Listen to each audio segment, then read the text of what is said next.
अल्लाह व तबारक ताला के नाम से शुरू जो बड़ा मेहरबान और नहायत रहम करने वाला है।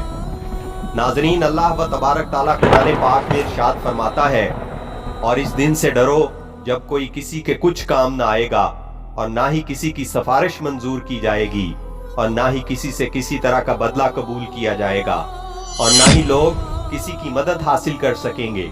क़यामत का दिन एक ऐसा हौलकनाक दिन होगा कि जिस दिन सिर्फ तबाही और बर्बादी होगी, और इस दिन नफ्सा नफ्सी का ये आलम होगा कि माँ अपने बेटे को भूल जाएगी और औलाद अपने माँ बाप को भूल जाएगी, और इस दिन कोई किसी के कुछ काम ना आएगा।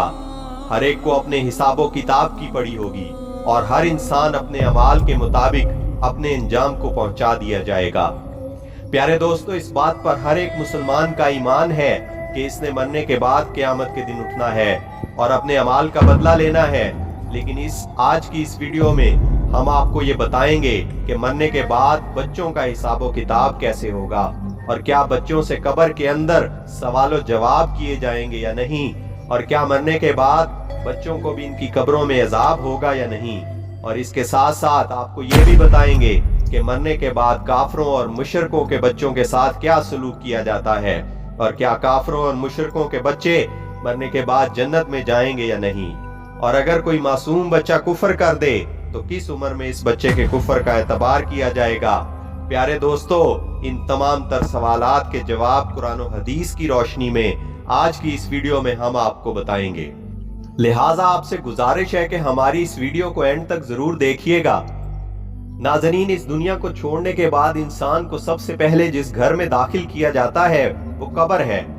कब्र आखिरत की मनाजिल में सबसे पहली मंजिल है और कब्र से ही इंसान का हिसाबो किताब शुरू हो जाता है।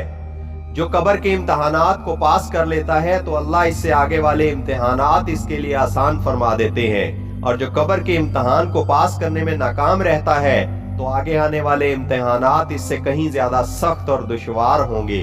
प्यारे दोस्तों, जब भी कोई इंसान मरता है तो इसको कब्र के अंदर दफना दिया जाता है, फिर चाहे वो बच्चा हो, बूढ़ा हो या नौजवान।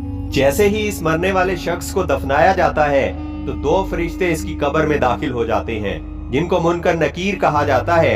ये फरिश्ते इस मरने वाले शख्स से सवालात करते हैं और वो मरने वाला शख्स इन फरिश्तों के सवालों के जवाबात देता है। अगर मरने वाला शख्स इन फरिश्तों के सवालों के जवाब ठीक दे देता है तो इसको जन्नत की खुशखबरी सुना दी जाती है, और अगर मरने वाला शख्स इन फरिश्तों के सवालों के जवाब नहीं दे पाता तो इसकी कब्र को जहन्नम का गड़ा बना दिया जाता है। जैसे कि हुजूर पाक सल्लल्लाहु अलैहि वसल्लम ने इरशाद फरमाया कि कब्र या तो जन्नत के बागों में से एक बाग है या जहन्नम के गढ़ों में से एक गढ़ा, और कब्र आखिरत के मनाजिल में सबसे पहली मंजिल है। जिसने इसको आसानी से पार कर लिया तो आगे का मामला इससे आसान है, और जो इस मंजिल को पार ना कर सका तो इसके आगे का मामला इससे कहीं ज्यादा दुश्वार है। प्यारे दोस्तों, अब बात करते हैं कि अगर कोई नाबालिग बच्चा बालिग होने से पहले पहले मर जाए तो क्या इससे भी कब्र में हिसाबो किताब लिया जाता है और इससे भी सवालों जवाब किए जाते हैं। तो इसके बारे में मुख्तलिफ रवायात मिलती हैं।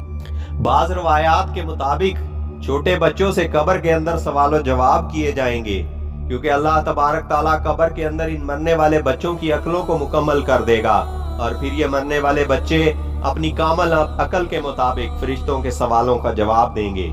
और दूसरी रवायात के मुताबिक बच्चों से कब्र में कोई हिसाबो किताब नहीं लिया जाएगा, क्योंकि बच्चे मासूम होते हैं और वो गैर मुकल्लिफ होते हैं। लिहाजा इसी वजह से बच्चों से कब्र में कोई सवालो जवाब नहीं किया जाएगा। प्यारे दोस्तों, अब बात करते हैं इन बच्चों की जो काफरों के घरों में पैदा हुए या मुशरिकों के घरों में पैदा हुए और बालिग होने से पहले पहले मर गए। तो क्या ऐसे बच्चे मुशरिक और काफिर कहलाएंगे, और कब्र के अंदर इनके साथ क्या सलूक किया जाएगा।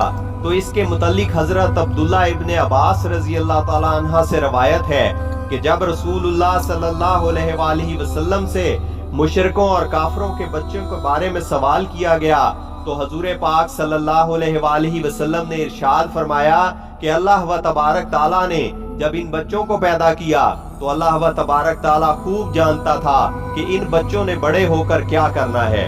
इसी तरह से एक हदीस में आता है कि आप सल्लल्लाहु अलैहि वसल्लम ने ख्वाब देखा कि आप सल्लल्लाहु अलैहि वसल्लम एक बाग में हैं और एक लंबे कद का आदमी इस बाग में चल रहा है। और इसके आसपास बहुत सारे बच्चे चल रहे हैं और इस आदमी का कद इतना लंबा है कि हुजूर पाक सल्लल्लाहु अलैहि वसल्लम इस आदमी को देखने के लिए अपनी गर्दन को ऊपर बुलंद करते हैं, गोया कि वो शख्स आसमानों से बातें कर रहा हो। तो हुजूर पाक सल्लल्लाहु अलैहि वसल्लम ने हजरत जिब्राइल अलैहिस्सलाम से इस शख्स के बारे में पूछा और इन बच्चों के बारे में दरियाफ्त फरमाया। तो हजरत जिब्राइल अलैहिस्सलाम ने अर्ज की कि या रसूलुल्लाह सल्लल्लाहु अलैहि वसल्लम, आपने जिस शख्स को देखा है वो हजरत इब्राहीम अलैहिस्सलाम है और इनके इर्द गिर्द जो बच्चे खेल रहे थे वो बच्चे हैं जो फितरत सलीम पर पैदा हुए और बालिग होने से पहले फितरत सलीम पर ही मर गए। यानी वो बच्चे इस्लाम पर ही पैदा हुए और बालिग होने से पहले इस्लाम पर ही मर गए। तो ऐसे बच्चों के साथ आखिरत के अंदर वही सलूक किया जाएगा जो एक मुसलमान के घर में पैदा होने वाले बच्चे के साथ किया जाता है, क्योंकि हर पैदा होने वाला बच्चा इस्लाम पर ही पैदा होता है और बाद में बड़े होकर वो काफिर या मुशरिक बनता है।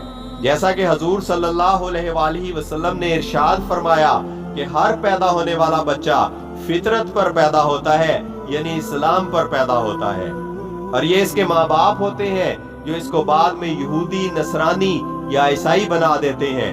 यानी इस हदीस से मालूम हुआ कि हर पैदा होने वाला बच्चा मुसलमान पैदा होता है और बाद में बड़े होकर इसके माँ बाप इसको काफिर, मुशरिक या ईसाई बना देते हैं। अगर कोई ऐसा बच्चा हो जो काफिरों के घर में पैदा हुआ लेकिन वो बालिग होने से पहले मर गया तो वही इस्लाम पर मरेगा। प्यारे दोस्तों, अब बात करते हैं कि बच्चे की किस उम्र में बच्चे के कुफर का एतबार किया जाए। तो इसके मुतल्लिक रवायात में आता है कि बच्चा जब आकल और बालिग हो जाए और अच्छे और बुरे की पहचान करने लग जाए तो इस उम्र में अगर कोई बच्चा कुफर करता है तो इसके कुफर का एतबार किया जाएगा और वो बच्चा काफिर होगा। और उलमाए कराम बयान फरमाते हैं कि अगर कोई बच्चा 7 साल की उम्र में कुफर करता है तो इसके कुफर का एतबार किया जाएगा और वो काफिर हो जाएगा।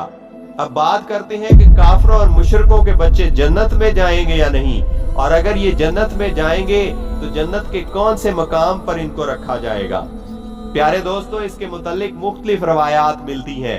बाज रवायात के मुताबिक जैसे मुसलमानों के बच्चे जन्नत में जाएंगे इसी तरह वो बच्चे भी जन्नत में जाएंगे जो पैदा तो काफिरों के घरों में हुए लेकिन बालिग होने से पहले वो फौत हो गए। तो अल्लाह तबारक ताला इन मासूम बच्चों को भी जन्नत में दाखिल फरमाएगा, क्योंकि अल्लाह व तबारक ताला इरशाद फरमाता है कि वो किसी को जन्नत या जहन्नम में दाखिल नहीं फरमाएगा जब तक वो इसको इसके अमाल का मुकल्लफ न बना दे, और बच्चे अमाल के मुकल्लफ नहीं होते। लिहाजा इसी वजह से अल्लाह तबारक ताला मासूम बच्चों को बगैर हिसाब किताब के जन्नत में दाखिल फरमा देगा। और बाज रवायात के मुताबिक काफिरों और मुशरिकों के मासूम बच्चे जन्नत में दाखिल तो होंगे लेकिन ये जन्नत में जन्नती मुसलमान बच्चों के मातहत होंगे और इनके खादमैन की ड्यूटी सर अंजाम देंगे और ये मुसलमान जन्नती बच्चों के खादमीन होंगे। और बाज़ उलमा कराम इस मसले पर खामोशी इख्तियार करते हैं। इनका ये कहना है कि अल्लाह व तबारक ताला बेहतर जानता है कि अल्लाह तबारक ताला काफिरों के बच्चों के साथ क्या सलूक फरमाएगा। दोस्तों, इन तमाम रवायात में सबसे सही रवायत ये है कि जो भी बच्चा बालिग होने से पहले फौत हो जाता है तो अल्लाह तबारक ताला इनको बगैर हिसाबो किताब के जन्नत में जगह अता फरमाता है। और बालिग होने से पहले मरने वाले तमाम बच्चे हजरत इब्राहीम अलैहिस्सलाम की कफालत में होते हैं और इनको हजरत इब्राहीम अलैहिस्सलाम के पास रखा जाता है, फिर चाहे वो मुसलमानों के बच्चे हों या काफिरों के बच्चे। अल्लाह तबारक ताला से दुआ है कि अल्लाह तबारक ताला हमें नेक अमाल करने की तौफीक अता फरमाए और इन तमाम तर बुराइयों से हमें बचाए जिन बुराइयों की वजह से पहली कौमें हलाक हुई और अल्लाह तबारक ताला के दर्दनाक अजाब की मुस्तहिक करार पाई।